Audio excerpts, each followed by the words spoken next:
Yo creo que el patrimonio es una herramienta, es un vehículo hacia una convivencia de mucho mayor calidad, hacia un país con mucho mayor conocimiento de la maravilla de los pueblos que habitaron América antes de la llegada de los españoles, poder entender que nuestro presente se funda sobre un espesor cultural absolutamente fabuloso, la sofisticación, la complejidad, la riqueza que los pueblos que habitaron, no solo Chile, toda América, tuvieron.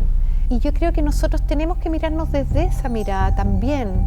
Nuestra identidad es una identidad que estamos construyendo todos los días. Y creo que en esa construcción este museo es una pieza clave.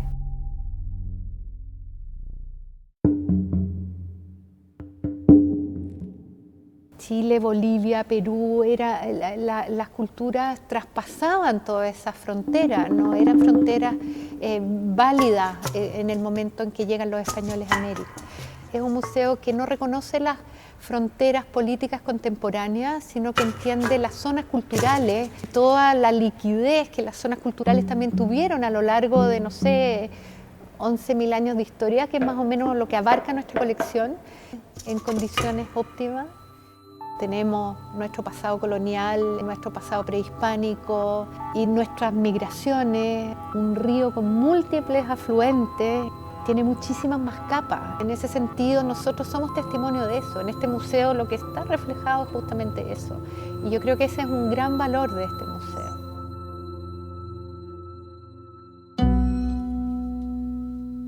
Sergio Larraín fue un hombre que vivió prácticamente todo el siglo XX, nació en 1905, murió en 1999, tuvo una vida muy larga, muy plena y era un personaje muy excepcional, un personaje muy adelantado, con una capacidad y una visión muy única en realidad. Fue un gran hacedor, fue un gran arquitecto, fue quien diseñó el primer edificio moderno en Chile. Y yo creo que muy tempranamente tomó contacto con las vanguardias, con la creación artística, con el arte, y él tenía una sensibilidad muy particular con la historia. Durante sus primeros años profesionales, él fue profesor de historia en la Escuela de Arquitectura de la Universidad Católica, siendo muy joven, y tenía un vínculo muy profundo. Yo creo que él entra al mundo precolombino justamente a raíz de su amor por el arte moderno y no a raíz de su amor por las antigüedades o la prehistoria. Él empieza a valorar toda la producción de los pueblos que habitaron América antes de la llegada de los españoles, muy vinculada a Carlos Aldunate y a todo el equipo del Consejo, tan absolutamente único. Empieza a valorar el arte, su capacidad de comunicar a través de objetos, de piezas, y él se acerca al mundo precolombino desde el arte. Es un museo de arte precolombino. Cada pieza seleccionada está seleccionada en función de sus cualidades artísticas. Bueno, este objeto, esto es un ceramio de la cultura chorrera, que es una de las más antiguas del Ecuador y que es una de las culturas que produjo ceramios más hermosos. Esto representa un pajarito que está en el techo de una casa y que tiene esta particularidad que al pasar de un lado para el otro, al inclinarlo, canta el pajarito con su sonido canto particular.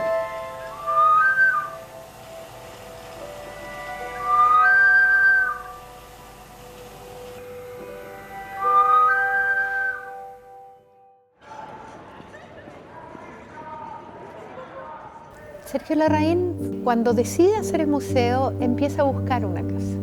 Y él tiene clarísimo que tiene que ser en el centro de Santiago. Para él, el centro de Santiago es un lugar democrático, es un lugar que pertenece a todos los chilenos, que pertenece incluso a todas las regiones. Es un edificio colonial, monumento nacional, del mismo arquitecto que hizo La Moneda, de altísimo valor patrimonial, también el edificio. Todo esto estaba quemado, era una especie de ruina, se había quemado entero, entonces hay un trabajo de restauración muy importante en ese tiempo, en los 80. Y yo creo también que él proyecta un poco la colección más allá de su propia historia. ¿Qué pasa con esta colección? Que es una colección que tiene, no sé, 10.000 años. Y en ese sentido, mi abuelo entrega su colección, funda el museo y con eso el museo pasa a ser una institución pública.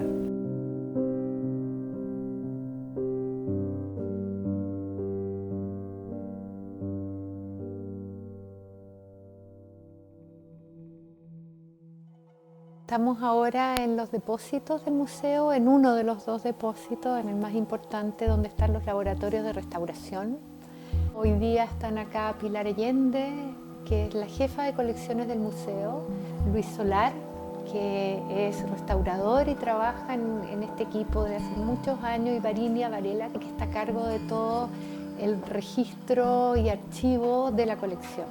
Y esta colección, hay que decir algo importante, y es que en el minuto en que Sergio Larraín decide hacer el museo, en que toma la decisión, trabaja en conjunto con Francisco Mena, que es arqueólogo, que es su nieto también. Revisan la colección a la luz de este proyecto de museo. Se empiezan a adquirir una serie de piezas como para que la colección tuviera una coherencia geográfica, territorial, etcétera, que pudiera dar cuenta de todas las culturas que habían habitado el territorio de América, y Francisco Mena fue muy clave en ese periodo y además a cargo de todo el área de educación, de todos los proyectos de extensión, etcétera.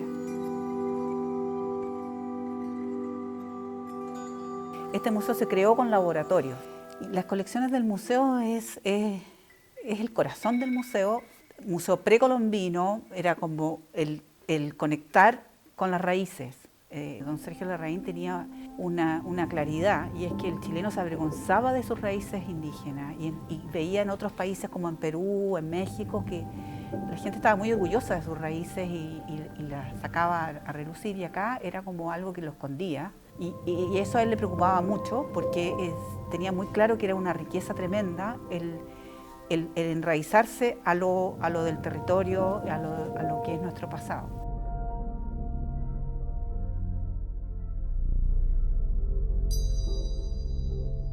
La colección textil del museo es muy importante. Es una colección de textiles enteros que se reconocen en América precolombina, el área de Mesoamérica, el área intermedia, Andes centrales y el área surandina. La colección de Charihue, que son estas fajas que usa la mujer mapuche, pienso que sería una maravilla que se retomara el tema de ese tejido casi hasta en los colegios, porque te representa lo que tú tienes de linaje, lo que tú recibes de tus ancestros. Tenemos muchas piezas muy lindas, y dentro de lo precolombino es principalmente la colección muy cargada a lo clásico, al periodo medio, fuertemente, con una estética muy clara, muy pura. Las piezas más importantes, evidentemente, el Chipetotec pasó a ser muy importante, es una pieza fuerte, este personaje vestido con una piel de otro animal. Esa es una pieza importante que ha tenido mucha historia, pero tuvo mucha historia también porque se dañó y se quebró en 1000 pedazos en el 85. La restauración que tomó a su cargo Luis Solar logró volver a rescatarlo y volver a ponerlo en escena, y es un trabajo muy lindo. Empiezas a ver todo lo que trató de dejar esa persona que trabajó, esa cultura que dejó esas señales, esos símbolos en esa pieza. Cuando tú tomas un artefacto, ese artefacto en cierto modo formó parte de la vida de una persona, y eso muchas veces uno lo siente en la cercanía con el mismo objeto, más todavía cuando se encuentran con objetos del punto de vista utilitario, porque muchas veces hay objetos del punto de vista ritual o religioso que tienen una carga, pero también hay objetos del punto de vista doméstico, en cierto modo, que son objetos que fueron movilizados por la persona en forma constante. Entonces hay mucha impronta, en cierto modo, que se graba en estos objetos. Y eso, de alguna manera, uno lo ve y lo siente. Estamos hablando de objetos que tienen bastantes miles de años muchas veces, en que hay una carga energética enorme, porque no podemos olvidarnos que la memoria está condensada en estos mismos objetos. Yo vengo del mundo del arte, en cierto modo, y me fui conectando con lo que es la arqueología. Cuando uno empieza a ver distintas manifestaciones culturales, empieza inconscientemente a hacer las relaciones de alguna manera con los mismos objetos. El mundo maya, por ejemplo, a mí es una cosa realmente impresionante por la magnitud y la presencia de alguna manera que en el museo tiene. O sea, en México, en Guatemala, tenemos una lectura visual de eso.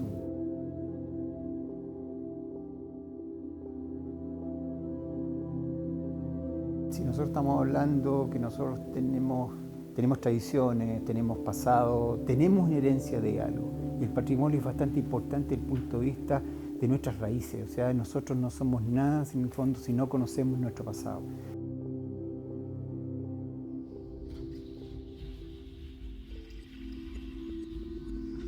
El patrimonio lo que hace es conectarnos con nuestra historia y con nuestra realidad. En ese sentido, nosotros no somos dueños de la colección, somos simples custodios.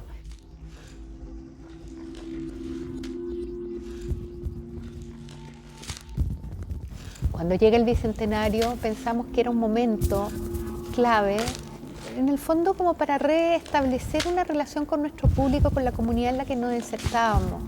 Creíamos que a través de un espacio específico que pusiera en valor la producción y el arte de los pueblos que habitaron el territorio que hoy día conocemos como Chile, se hizo este proyecto y también iba a ser capaz de construir una experiencia absolutamente significativa y única para los visitantes. Lo que yo creo que es una de las galerías más extraordinarias que de todas maneras a la que podemos acceder, desde el punto de vista plástico, tecnológico, histórico, simbólico. Y esa es la misión del museo. Yo creo que fue una hazaña estructural, una hazaña logística. Cavamos estos dos patios, 15 metros de profundidad para alojar abajo la sala de Chile y los laboratorios, los depósitos, teniendo que sacar la tierra por unas puertecitas hacia afuera en un monumento nacional que teníamos que cuidar. Y por lo tanto fue una hazaña estructural muy importante que estuvo liderada por Smiljan Radic y con Pedro Bartolomé, el ingeniero que diseñó esto. Y fue un proceso muy alucinante en realidad. Nosotros estamos parados hoy día sobre una losa, abajo tiene estos dos niveles, sobre la cual flota el edificio. Y bueno, y en la excavación fue muy interesante. Esta excavación se hizo obviamente con una excavación arqueológica. Se encontraron restos del Camino del Inca. Hay que pensar que el Camino del Inca pasaba por Bandera. O sea, este edificio también está anclado a su pasado precolombino. Entonces hay una densidad territorial debajo de este edificio y patrimonial que no solamente involucra a la colección, también al edificio.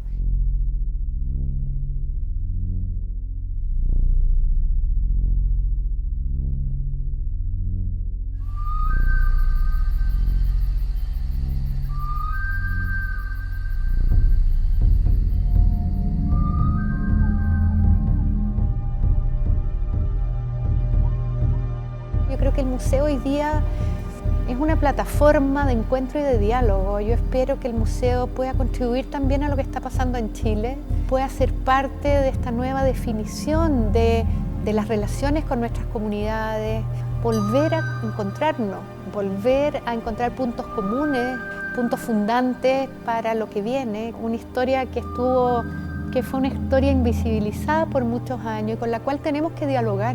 Al entendernos como pueblos mucho más múltiples, mucho más diversos, mucho más ricos por esa misma diversidad, que nuestra manera de entender el universo y el mundo no es uno. Tenemos que saber dialogar y entendernos y convivir y compartir este territorio con esa multiculturalidad. Y yo creo que el patrimonio es una herramienta, es un vehículo hacia una convivencia de mucho mayor calidad.